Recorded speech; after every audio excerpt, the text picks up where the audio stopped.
Hey, g'day guys, it's Adam from VideoShowMeHow, and in today's video we are going to run through a step-by-step guide on how to build your very own Stormod storage box bin. Thank you very much for your support in purchasing one of these. I think you're really going to love it. I've been using these for a little while now and it has been very helpful in setting up the back of my ute. This video is going to be a full instructional how-to on how to build your box, and we're going to do step-by-step all the way through. You're going to need about half an hour-ish. Grab your favorite beverage of choice and then get everything all laid out on a nice clean flat work surface. As far as what you're going to need to put everything together, everything that comes in the box, you have everything ready to go there, so get all that opened out. And then as far as tools go, you can put this entire thing together just using a Phillips head screwdriver. Some extra little bits to help you along though. If you do have an impact driver, I recommend using one of those. It's just going to speed up the whole process. If you have a little pick or something like that, that can be helpful in lining up your hammerhead nuts. Then just a dead blow hammer or a little hammer can sometimes be helpful if you're sort of lining stuff up. So other than that, that's all you need. So without further ado, let's get started. So step number one is to lay out all your parts. So the next step, once everything is all laid out, is we want to start building our base. So you want to grab the skin that is a full square there with 4 holes on each of the corners. We then want to grab 2 of our medium-sized ones.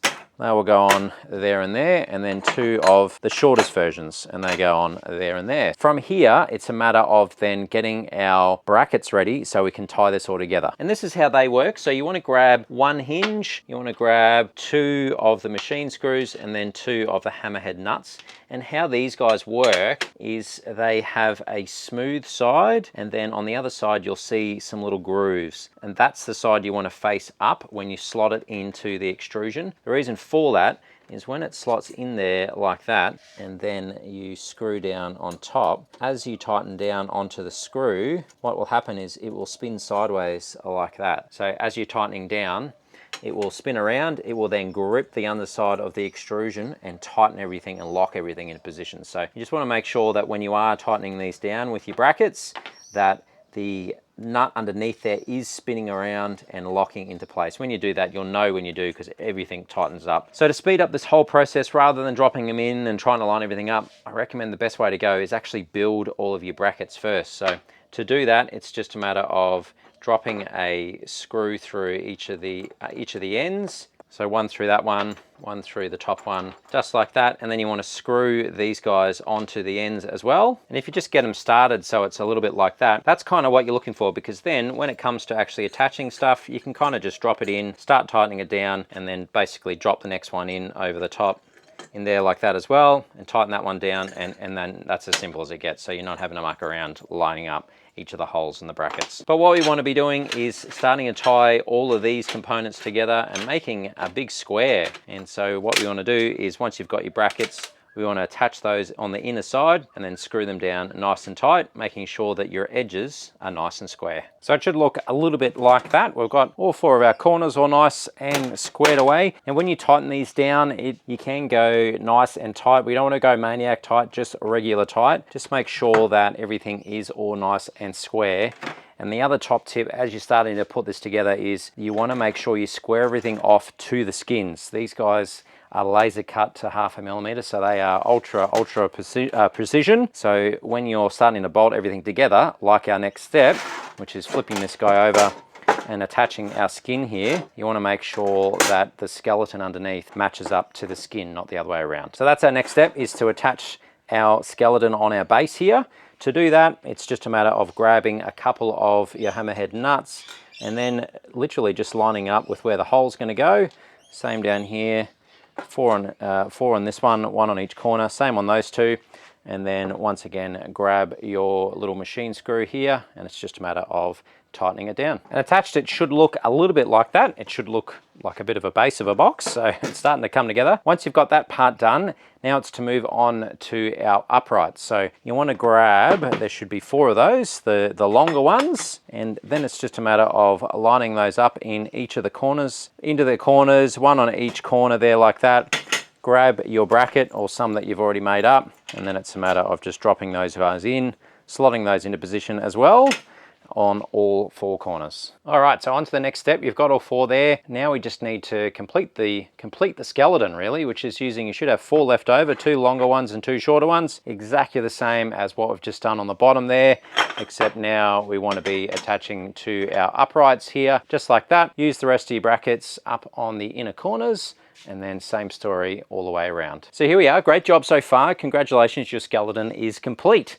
Now, before you go crazy talking everything down, I'd recommend doing the skin part first. They can be relatively tight, but just in case you need to make any little sort of micro adjustments to, like I'm going to have to do here, for example, how it's not exactly perfectly square. Don't stress about that too much at this stage. You want to get your skins on next, and then you can start lining everything up to where the precision holes are drilled, and that way then you can sort of do the final torque everything down. So from here, it's a matter of just laying your box down on its side and then just walking your way around with each of the skins. So similar to what we did there before, that just needs to sit on top like that. You've got holes in each corner. You just need to grab one of your hammer heads for each of the corners, drop them into place, and then screw them down. And then once you've done this side, it's just a rotate and do that across all 4 of your sides. So you've got the start of a full box. Now, when you flip it over, you are going to have 2 of the sides where you have an end like this. Basically, exactly the same panels. There's no change there. You don't have to thread in any hammerhead bolts, because on those ends is where you need to use your self-tappers. So these guys will drill straight into the alloy, and they're designed to cut as they go. You can use a screwdriver here. That's where the impact really comes into its own, because it just makes life a whole lot easier. It's basically a process of just holding everything in place, making sure your skeleton is all nice and squared up, pressing down hard, and then just drilling it home. Don't go too crazy tightening it like a madman. It's just a regular tight, not crazy tight. And there we go. We've basically got a box. It's got no lid on it at the moment, but we have a box. And at this point, you should be all nice and squared up. So everything should be lining up really, really well. If it's not, just give it a little bit of a tweak on some of your brackets. And then once you're at this stage, you can go to town. That's where if you've got a impact, it's always helpful. But go to town now on all of these inner bolts, all of the sort of the inner brackets, whatever. You can tighten all of that right down now to make sure that all of those hammerheads get a really nice bite onto the aluminium extrusion. So once you've done that, we can move on to the next step, which is starting to build out our lid. And the first part you need to do with the lid, you should have 3 pieces of checker plate ready to go. You want to start with the little skinny one. That's going to be your end plate. So that sits on there just like that. And to attach that guy, we need a total of 5 hammerheads. So 1 in each of the corners like normal, but then a double in the middle sections here where your hinges are going to attach to. So once again, same as you've been doing before. You're an expert now. It's just a matter of lining up your hammerhead nuts with each of the holes and then getting ready to attach our hinges. So there we go. We've got all of our nuts lined up, and these outer ones we can start to screw in. Once you've got those 2 prepped in the middle there, we can come over here and grab our hinges. Now these are the same on either side, so it doesn't really matter. The measurements line up either way. From here, it's a matter of lining them up to your holes.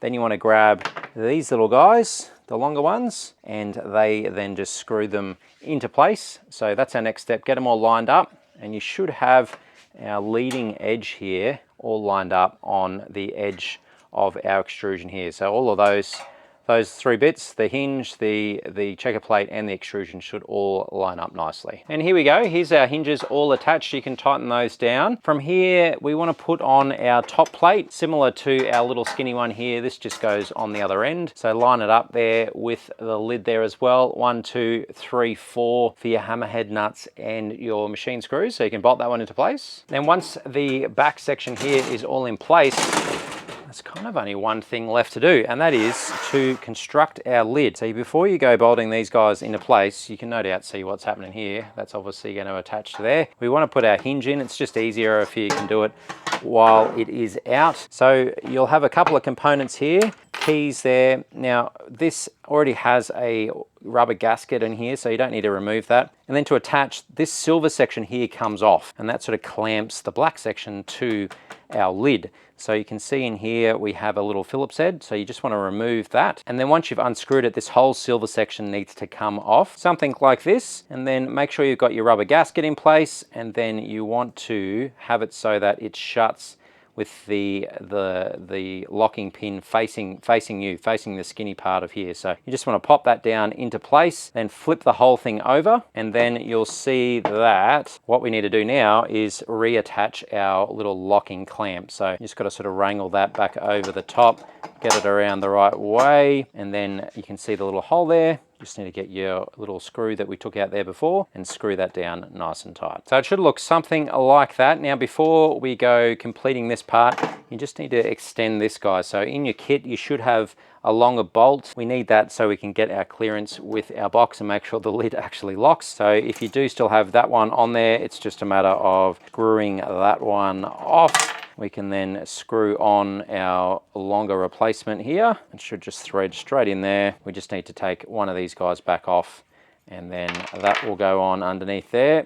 You can do a double as well, whichever's going to work for you. It's just a matter of sort of locking both of those down so that the screw stays in place. From here, we need to attach these last two holes, 1, 2, 3, and 4, onto the top of our lid. To do that, you should have 4 of these guys left over with the little screw and nut combo. You want to line him up at the top of your box. At the top here, have your little hinges sitting over the top, a little bit like that. Line it up so it drops down into place. If you need to, just adjust these guys off, because this should sit pretty much perfectly flush. You can adjust your hinges a little bit as well if you need to, until that's all nice and flush. When it is, flip your little hinges over, they will line up perfect, and you can drop your screws into place and then bolt it from the inside. So it should look a little bit like that. And once again, just need to line up these components here so that you get nice smooth opening. It should sit in there just like that, which is pretty good, and it should close pretty much absolutely perfectly there. So that's about the only part as far as waterproofing goes. Like I mentioned there at the start, if you do want to really waterproof this guy, it's just a bead of silicone on the edges. This guy at the top though is going to be your only real weakness as far as what sort of gap or moisture will be able to get through there. But like you can see, you can get it so it's absolutely no daylight at all. Now, as far as the screw goes, what we're doing here is when we latch it shut, what's happening is it is latching against our plate under here. So we need to, well, first off, make sure it's around the right way, and then you can just do a bit of a test fit.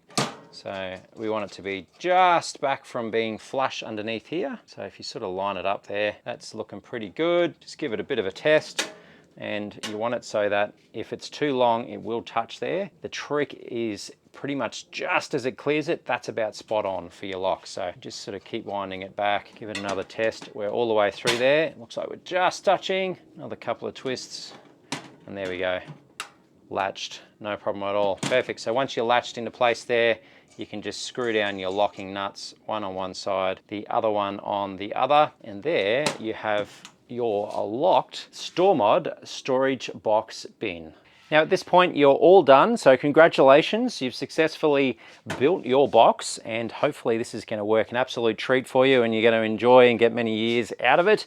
Now if you did get this as part of a combo, maybe you got a couple of these and the over arch box, the way to join these together, if that's what you want to do, like I've done in my videos, is you'll get a few of these. These are the sort of the tie-in plates, and you'll see that 2 of these holes line up perfectly on the side. So when you have 2 of these guys sitting next to each other, basically you just need to unscrew the corners and they will then bolt back into position perfectly in there. And I recommend you'll have 4 of these per set, so that if you do want to join them, you can.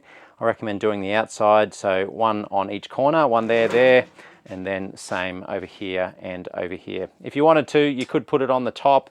If that's your jam, it doesn't really matter. I've found 4 mounting points, just makes the thing all one unit, all rock solid. Now, as far as mounting this to your tub, that's really up to you, because it's going to be dependent on your application. I've tested a range of different ways, right from the basics, if you want to just have this really super temporary, of using a strap around it and attaching to your tie down points in the back of your tub. That's one really nice and simple way that if you're looking to just add this in for just a single trip or that sort of stuff, you can take it in and out nice and easily. You can use some brackets as well into the floor of your tub if you're up for some drilling. That's one way to go. I've done that with mine, where I've used at the front corners, I've used the factory mounting hole. It's an M8, and then there's another one at the back.